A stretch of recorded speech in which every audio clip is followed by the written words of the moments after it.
இந்தியாவில் ராஜஸ்தானில் இருக்கிறது ஒரு பழமையான கிராமம், குல்தாரா.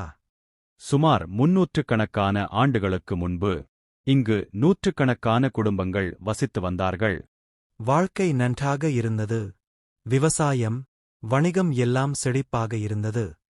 ஆனால் ஒரு இரவில் எல்லாமே மாறியது. அந்த இரவில் குல்தாரா கிராமம் முழுவதும் மக்கள் திடீரென காணாமல் போனார்கள். வீடுகள் திறந்தவாறே இருந்தன. உணவு மேசையில் இருந்தது. ஆனால் மனிதர்கள் மட்டும் இல்லை. அவர்கள் எங்கே சென்றார்கள் என்பது இன்று வரை ஒரு பெரிய மர்மமாகவே உள்ளது.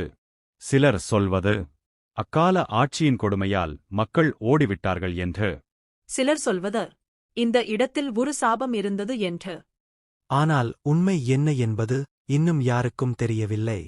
இன்று கூட இரவு நேரத்தில் இந்த கிராமத்தில் விசித்திரமான அமைதி இருப்பதாக கூறப்படுகிறது. யாரும் இங்கு நிலையாக வாழ முயற்சிக்கவில்லை. இந்தியாவின் இந்த மர்மம் இன்னும் விடை இல்லாமல் உள்ளது. இன்னும் இதுபோன்ற உண்மைகள் வேண்டுமென்றால் பிஹைண்ட் இந்தியா தமிழ் சேனலை பின்தொடருங்கள்.